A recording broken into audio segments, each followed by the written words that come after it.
vote pour la science avec Isabelle Burgon. Bonjour à vous, j'espère que vous allez bien. Il y a bientôt 2 ans, la France a inscrit l'interruption volontaire de grossesse, l'IVG, dans sa constitution. 50 ans après sa légalisation, l'IVG a toujours l'appui de 80% de la population française. C'est une toute autre histoire du côté de nos voisins américains où le droit à l'avortement recule. On se souvient de l'annulation de l'arrêt Roe contre Wade en 2022. Cet arrêt rendait la pratique de l'avortement constitutionnelle dans tous les États-Unis depuis 50 ans. Avec le retrait de cette protection fédérale, des nombreux États américains restreignent et même interdisent l'accès aux femmes au choix de ne pas poursuivre leur grossesse. Aujourd'hui, c'est au tour du Québec de vouloir inscrire le droit à l'avortement dans sa constitution. Cette disposition du ministre de la Justice, Simon Jolin-Barrette, est loin de faire l'unanimité car elle ouvrirait la porte à la remise en question d'un droit essentiel pour les femmes, celui du choix. Alors, comment protéger le droit à l'avortement au Québec? On en parle tout de suite. Ne bougez pas.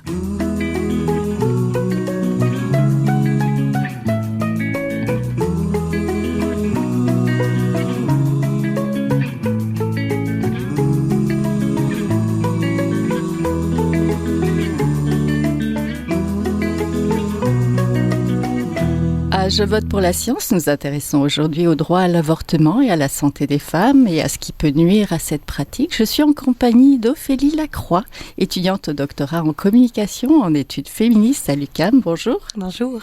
Je suis aussi en compagnie de Jess Legault, coordinatrice générale de la Fédération du Québec pour le planning des naissances, responsable du dossier avortement. Bonjour. Bonjour. Je suis aussi en compagnie, plus à distance, à Frédéric Nadeau, professionnel de recherche à la chaire UNESCO en prévention de la radicalisation et de l'extrémisme violent, l'Université de Sherbrooke, de Concordia et d'UQAM. Vous avez 3 universités sur votre tête. Bonjour, Monsieur Nadeau. Oui, bonjour. Donc, il y a près de 2 ans, l'ancienne ministre responsable de la condition féminine, Martine Biron, avait décidé de ne pas déposer son projet de loi sur le droit à l'avortement. C'était 6 mois après que la France avait inscrit l'interruption volontaire de grossesse dans sa constitution. Ce que l'actuel gouvernement québécois aimerait aussi faire, cela n'apporterait rien de bon pour le droit à l'avortement, bien au contraire, soutiennent de nombreux experts et juristes. On va en parler aujourd'hui. Donc, pour commencer, peut-être, Madame Legault, rappelez-nous quelles sont les conditions d'accès à l'avortement au Québec. Merci beaucoup de nous avoir accueillis aujourd'hui et de parler de cet enjeu important. L'accès à l'avortement est libre et gratuit au Québec, mais est inégal à travers la province. La moitié des points de service en avortement se retrouvent à Montréal. Donc, dans certaines régions, il y a un seul point de service et les délais peuvent aller jusqu'à 4 à 6 semaines, dépendant de la région, dépendant du site. Il y en a combien des points? 54 à la dernière révision. Oui, d'accord. Ouais. Donc, on est quand même chanceux comparé à certaines autres provinces qui ont un seul point pour la province au complet. La moitié des cliniques du Canada se retrouvent quand même au Québec. Donc, quand on se compare, on se console, mais il y a toujours place à l'amélioration. Oui, les conditions pour une femme d'avoir justement accès à cette pratique, c'est quoi? Donc, si on a accès à l'assurance maladie, la carte RAMQ, c'est gratuit. Okay. Et il y a 2 méthodes, l'avortement par médicament qui se fait à la maison et l'avortement par instrument qui se fait en clinique. Les 2 doivent être prescrits par un médecin ou une sage-femme. Mais donc, il y a 2 méthodes différentes. Et un des gros enjeux d'accès présentement au Québec, c'est les personnes qui n'ont pas accès à la RAMQ. Donc, elles doivent payer de leur poche. Et des fois, et la RAMQ exige une surcharge de 200%. Donc, les prix peuvent aller jusqu'à 10 000 $ dépendant du stade de grossesse. Pour une femme qui déciderait de le faire, est-ce qu'elle peut le faire à n'importe quel moment de sa grossesse? Oui, il n'y a aucune limite sur le nombre de semaines au Canada. Même à la 3e période de grossesse? Après, c'est très, très, très rare. On s'entend, c'est moins de 1%, c'est à peu près 0,1% des cas. Donc, c'est très rare. Mais oui, c'est possible à n'importe quel stade. C'est une décision qui se fait par la femme pour elle-même en collaboration avec son médecin. Entendu. Le gouvernement québécois a présenté à l'automne sa loi constitutionnelle de 2025 sur le Québec, ce qu'on appelle la loi 1, où figure une disposition sur la liberté des femmes d'avoir recours à l'interruption volontaire de grossesse. Intégrer l'accès à l'avortement dans la Constitution, est-ce que c'est une bonne idée? Peut-être, Monsieur Nadeau? Le gouvernement du Québec protège le droit à l'avortement. Et là, on peut introduire une petite modification à l'intérieur de X nombre de semaines, ou encore pour telle et telle raison. Et donc là, ça donne un peu une cible pour les mouvements opposés à l'avortement, là, à laquelle s'attaquer. Et puis on sait déjà, on l'a vu d'ailleurs avec la recherche, le rapport qu'on vient de publier, là, comment la question, la judiciarisation est un instrument et est une tactique utilisée par les mouvements contre l'avortement, d'une part pour obtenir de la visibilité, pour mobiliser les troupes aussi. Donc effectivement, là, c'est quelque chose qui est clairement un enjeu. Oui, Madame Lacroix, une bonne idée ou une mauvaise idée? La France l'a fait. En fait, pour compléter un peu sur ce que Frédéric vient d'apporter, en fait, c'est qu'on voit que le mouvement anti-avortement au Québec est organisé et très opportuniste. Et un autre exemple pour montrer cette forme d'opportunisme-là qui pourrait mener à finalement utiliser cette inscription juridique comme une forme de cible, c'est que on va voir qu'il y a des rhétoriques qui sont utilisées par le mouvement, qui sont d'apparence parfois progressistes, donc on va aller puiser dans des imaginaires plus liés au féminisme, si on veut, et on va aussi aller chercher, ou en tout cas aller chercher certaines connivences avec des mouvements qui sont plus réactionnaires. Donc, on vient mobiliser une grande gamme de stratégies, d'arguments, et donc ça vient confirmer un peu cette peur-là de l'opportunisme du mouvement anti-avortement dans la province. Oui, Madame Legault. Et c'est parfait qu'est-ce que mes collègues ont dit, mais je rajouterais aussi. Oui, allez-y. On est déjà protégé par 5 jugements de la Cour suprême au Canada. On sait que M. Jolin Barrette utilise l'exemple des États-Unis comme exemple de qu'est-ce qui pourrait arriver au Canada, mais c'est pas du tout la même situation. Et nous, on n'est pas une jurisprudence qui se fie sur un seul jugement. On a 5 jugements depuis 1988 jusqu'à 99 qui nous protègent. Donc, il n'y a pas de vide juridique et la Charte canadienne des droits et libertés nous protège et a préséance sur n'importe quel projet de constitution qui serait déployé au Québec. Oui, au Québec, oui. Tout à fait. Donc, le droit à l'avortement constitue un droit fondamental des femmes. Il continue cependant à être remis en question par certains groupes et individus. Dans le cadre du plan d'action gouvernementale sur l'accès à l'avortement, une recherche donc a été menée en partenariat avec la Fédération du Québec pour le planning des naissances et le secrétariat à la condition féminine sur les oppositions à l'avortement et à laquelle vous avez participé tous les 3. Donc, le rapport « Quand le consensus vacille, état des lieux du mouvement contre l'avortement au Québec » montre qu'il n'y a pas de consensus. Il ne s'agit pas d'une opposition monolithique, mais plutôt d'un continuum entre la promotion d'alternatives, de restrictions partielles pour la santé des femmes notamment, jusqu'à l'opposition totale. Peut-être, Madame Lacroix, quelles sont les actions de ces groupes-là, de ces personnes-là? Dans le rapport, finalement, on documente tout plein d'actions, de stratégies, de rhétorique. Donc, on s'est intéressé, entre autres, aux lieux de mobilisation, donc les espaces qui sont investis par le mouvement anti-avortement. Donc, ça va, comme on l'a mentionné plus tôt, des espaces juridiques, mais aussi, on voit qu'il y a un investissement des espaces en ligne qui permet du réseautage, qui permet de partager des discours, partager des idées. Et donc, ce qu'on remarque, c'est qu'il y a une pluralité d'actions, puis que finalement, ce n'est pas seulement... Il y a un nœud ou un fond dur du mouvement anti-avortement qui est très, très proche d'une défense de droits anti-avortement pur et dur, mais on a aussi tout plein d'oppositions qui peuvent passer par suggérer des idées qui ont l'air moins conservatrices, si on veut, donc, et qui permettent finalement d'ouvrir la porte à remettre en question l'état du droit à l'avortement. Et donc, on inclut dans nos considérations ces oppositions-là aussi. Oui, j'imagine qu'il y a le retour à la famille, mais j'ai vu aussi qu'il y avait un côté un peu plus féministe de droit de la santé des femmes. Effectivement, c'est un élément qui a été déjà un petit peu documenté dans d'autres mouvements ailleurs dans le monde. Et puis on voit que c'est le cas aussi au Québec. Donc cette idée que le mouvement essaie de se montrer finalement comme protecteur des femmes, comme défenseur finalement qu'il faut protéger les femmes de l'avortement. Puis là-dedans, on inclut tout plein de stratégies, entre autres faire la promotion d'éventuels effets secondaires de l'avortement, même en inventer de toutes pièces qui sont démenties là, par la littérature scientifique médicale. Et aussi, par exemple, un des exemples de cette stratégie de mettre de l'avant la protection des femmes, on va inclure l'éventuelle discrimination dont feraient l'objet les fœtus féminins en mettant de l'avant la question de l'avortement sexo-sélectif, alors qu'on n'a pas de données qui avancent que c'est un enjeu. Ça veut dire quoi exactement?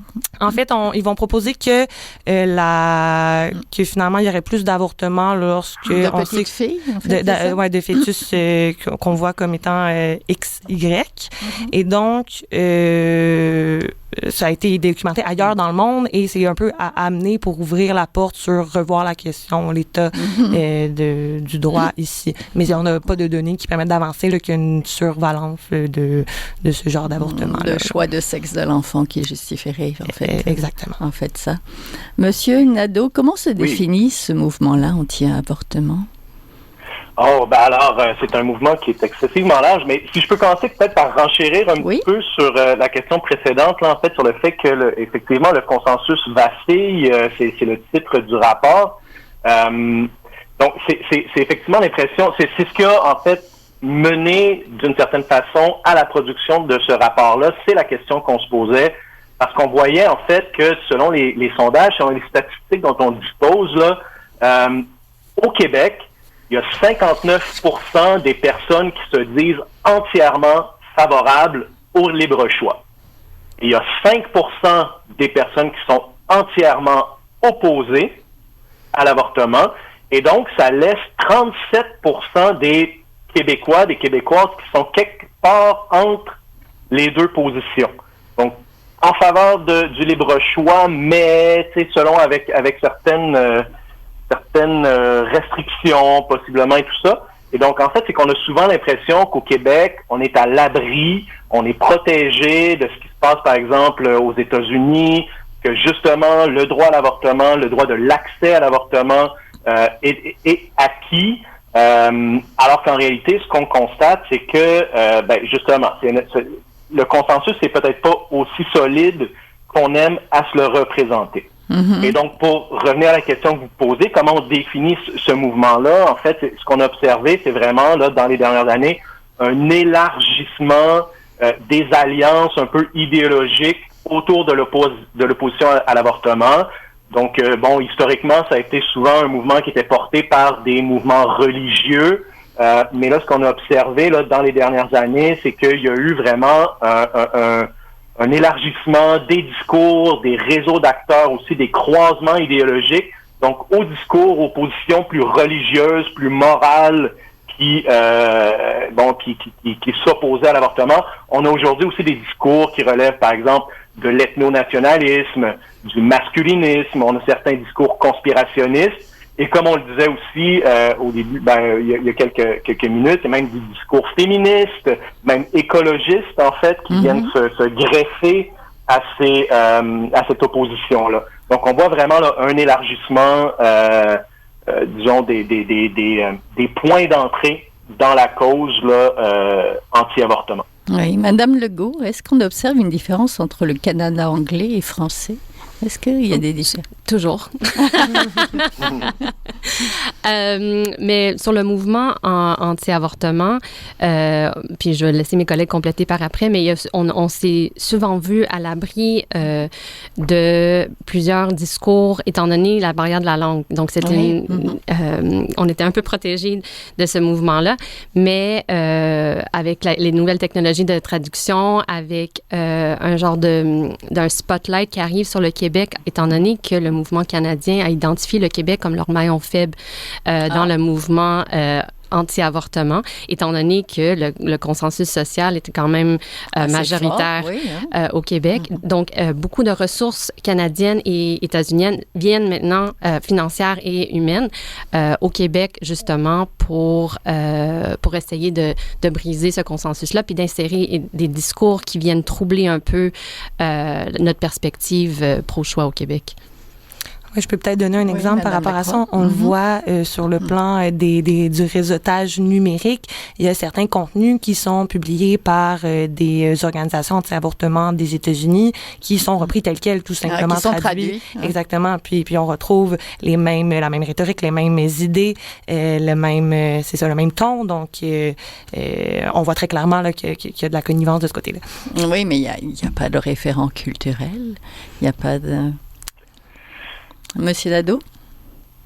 En fait, il y a une appropriation, disons, une réinterprétation de certains référents culturels.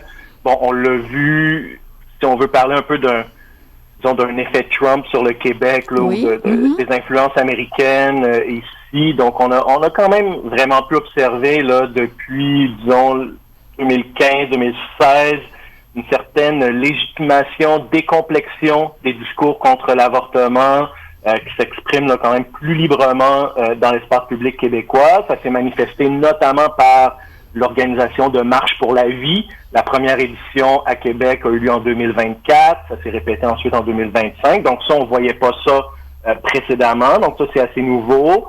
Ensuite, on l'a vu en fait avec le renversement là, du jugement Roe contre Wade, qui a été interprété en fait par les mouvements québécois comme une espèce de victoire symbolique qui venait montrer en fait que l'avortement n'était pas un acquis irréversible, qu'il y avait possibilité donc de renverser ces décisions-là, même quand on croyait qu'elles étaient durement acquises, ou enfin qu'elles étaient clairement inscrites dans les lois, dans les façons de faire. Donc c'est vraiment devenu en fait donner une certaine énergie au mouvement québécois. On a vu aussi une certaine importation d'un vocabulaire, le vocabulaire par exemple de la guerre culturelle, de la famille traditionnelle, un discours axé sur la question des libertés individuelles. On a vu aussi une importation des répertoires d'action, souvent qu'on voyait aux États-Unis ou au Canada anglais, donc qui ont été reprises au Québec. Donc c'est moins un peu une influence institutionnelle que vraiment une influence culturelle. On a une restructuration des discours, des styles rhétoriques et tout ça.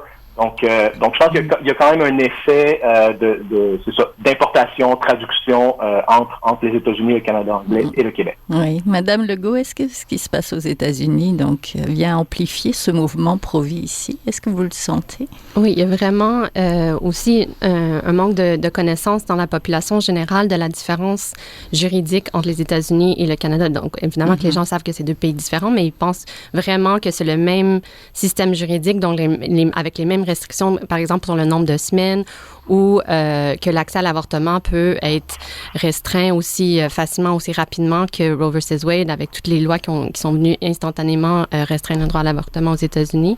Donc, c'est sûr qu'il y a une influence à ce niveau-là. Et je rebondis un peu sur ce que Ophélie disait tantôt, avec le Québec étant une culture où le féminisme, la laïcité, ces choses-là, d'essayer de... sont très importantes. Sont très importantes. Donc, c'est là qu'on voit que le mouvement anti-avortement s'adapte pour ramener plus sur le terrain de l'empowerment des femmes.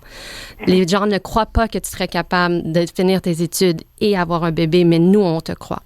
Tu sais, des choses comme ce genre de discours-là qui, donc, il évite un peu plus le discours religieux, culpabilisant, moralisateur. C'est plutôt dans les... Donc, c'est là qu'on voit l'adaptation entre les discours américains qui sont plus religieux ou canadiens qui sont... Tu sais, c'est vraiment... On va le faire à taille unique pour le Québec seulement. Tu sais, donc, c'est là qu'on voit cette adaptation du discours pour aller chercher un soutien au Québec. Est-ce qu'ils sont plus visibles aussi, ces mouvements-là? Depuis 2022, je dirais que oui, absolument. Comme Frédéric disait, le lendemain du renversement de Roe versus Wade, il parlait d'une victoire. Il y a eu des pamphlets distribués à travers le plateau. Des pamphlets. Le plateau de Montréal. Le plateau de Montréal. Et ils ont, c'est ça, des pamphlets anti-choix, anti-avortement qui ont été dans toutes les boîtes aux lettres. Il y a eu la Marche pour la vie en 2024 qui va être repris cette année encore une fois, pour la 3e fois.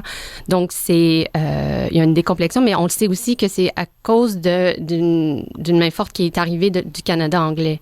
Donc, il y a vraiment de l'argent, des ressources qui ont été envoyées au Québec justement pour ça. Et ils s'organisent parce qu'ils voient la possibilité, on l'a vu en décembre avec le président de Campagne Québec Vie qui disait que justement, le projet de loi 1 offrait une cible à abattre pour le mouvement anti-choix. Donc maintenant, c'est clair, au moins.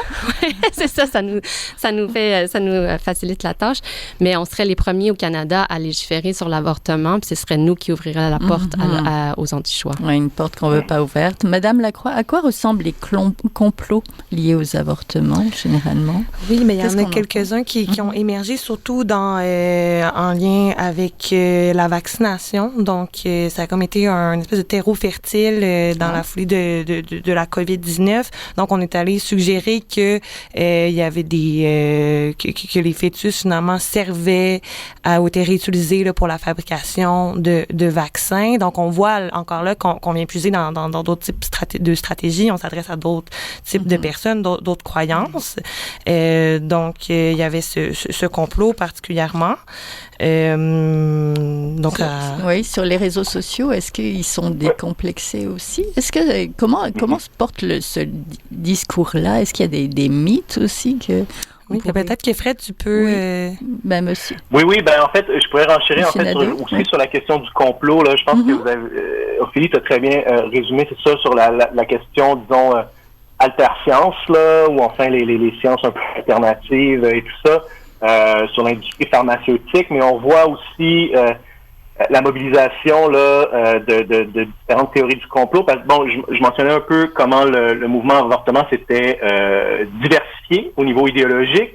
Et donc là, on a vu, par exemple, des militants qui sont plutôt associés à la droite identitaire, à l'extrême droite, voire un peu ethno-nationaliste, voire suprémaciste, qui se sont emparés, en fait, de la question de l'avortement, de la natalité, de la démographie, et qui promouvoient donc des récits selon lesquels, en fait, les élites politiques, les politiciens, mais aussi les progressistes, les mouvements féministes et tout ça, en fait, comploteraient ensemble pour essayer de remplacer les populations blanches au Québec. Donc, on est vraiment dans la théorie du grand remplacement, là, qui est une théorie du complot qu'on observe beaucoup à l'extrême droite et qui est reprise, en fait, pour servir la cause de l'opposition à l'avortement. Un discours anti-immigration, un petit peu. Exactement, c'est ça. Madame Legault, rappelez-nous les multiples impacts négatifs associés à un refus de l'accès à l'avortement. Interdire l'avortement n'élimine pas l'avortement. Ça le rend plus clandestin et dangereux. Donc, ça, c'est à travers les siècles, à travers les époques, à travers le monde, c'est toujours le cas. Ça continue d'être le cas. Donc, c'est les femmes qui doivent avorter vont toujours trouver une façon de terminer, d'interrompre leur grossesse. Donc, c'est vraiment un enjeu de santé et de droit fondamental pour les femmes et les personnes qui peuvent être enceintes. Et de l'autre côté, c'est d'avoir accès à l'avortement permet une certaine liberté des femmes de choisir si et quand elles veulent avoir des enfants, si elles en veulent un autre, si elles en veulent avec ce partenaire-là. Un quatrième, un cinquième. Oui, c'est ça. Et dans une perspective de justice reproductive, il faut aussi regarder la société en général, comment s'inscrit la parentalité, la maternité dans la société actuellement. Donc, actuellement, certaines femmes, certaines personnes font le choix, mais qui est un choix forcé à l'avortement parce qu'elles n'ont pas un logement salubre ou elles ne peuvent pas se permettre d'avoir un autre enfant ou elles doivent choisir entre l'épicerie et la contraception. Donc, c'est des choix... Ça coûte cher. Ça coûte ça coûte cher un enfant, mais des fois, c'est une grossesse désirée, mais ces 2 autres enfants n'ont pas de place en garderie. Donc voilà, il y a des choix comme ça que le filet social est en train de s'effriter et l'avortement s'inscrit dans cette liberté de choix de justice reproductive, de s'assurer que non seulement on milite pour le droit à l'avortement, mais aussi pour les logements sociaux, pour tous les autres aspects du filet social qui garantiraient des vrais choix libres et éclairés pour ces femmes-là. Oui, Madame Lacroix, les points positifs justement associés à l'avortement. L'inverse de la question précédente, finalement. Ben, en fait, c'est de pouvoir choisir sa trajectoire de vie, son autonomie corporelle aussi. Alors, excessivement important de pouvoir ne pas toujours avoir aussi cette peur-là que ça tomber enceinte et de tout arrêter pour ça. Qui est une forme de travail aussi, là, de toujours naviguer avec cette possibilité-là. Alors, c'est une manière aussi d'adoucir les inégalités sur ce plan-là entre partenaires sexuels, puis de partager les charges. Oui, parce que le poids est beaucoup encore sur les femmes, finalement, parce que la contraception est sur les femmes aussi, hein. Est-ce que la priorité ne devrait-elle pas être le financement adéquat des services existants? J'imagine que oui. Oui, c'est une réponse simple, mais oui, absolument. Et je renchéris sur les propos de Fred, mais aussi de maintenir et de bonifier les cours d'éducation à la sexualité. Ah oui, d'aller étant donné, c'est ça, c'est la pierre angulaire d'une santé sexuelle et reproductive saine et épanouissante, c'est vraiment d'être au courant de qu'est-ce qui se passe, d'avoir des relations saines, de prévenir la violence et tout ça. Et je vais prêcher un peu pour ma paroisse, no pun intended, mais avec la campagne électorale qui s'en vient à l'automne, l'éducation à la sexualité est souvent instrumentalisée et pour parler d'idéologies qui ont rien à voir avec les vrais contenus qui sont dans les cours actuellement. Donc, j'inviterais les partis politiques, les députés, les candidats à aller lire les contenus obligatoires et d'être au courant de quoi ils parlent avant de mener une charge contre l'éducation à la sexualité. Entendu. Donc, merci beaucoup. On était en compagnie, vous venez de l'entendre, de Jess Legault, coordinatrice générale de la Fédération du Québec pour le planning des naissances et responsable du dossier avortement, d'Ophélie Lacroix, étudiante au doctorat en communication en études féministes à l'UQAM, et de Frédéric Nadeau, professionnel de recherche à la chaire UNESCO de prévention de la radicalisation et de l'extrémisme violent. Merci beaucoup à tous les 3. Merci à vous. Merci. Merci à vous. Voilà, c'est tout pour aujourd'hui. Je vote pour la science est une production de Science Presse avec Radio VM, à la régie Daniel Fortin, à la recherche cette semaine Fanny Robarcher, à la réalisation et le micro Isabelle Burguin. Si vous avez aimé l'émission, partagez-la. Vous pouvez suivre aussi la page de Je vote pour la science sur le site de Science Presse. Je vous souhaite à tous et à toutes de passer une très belle semaine à notre antenne.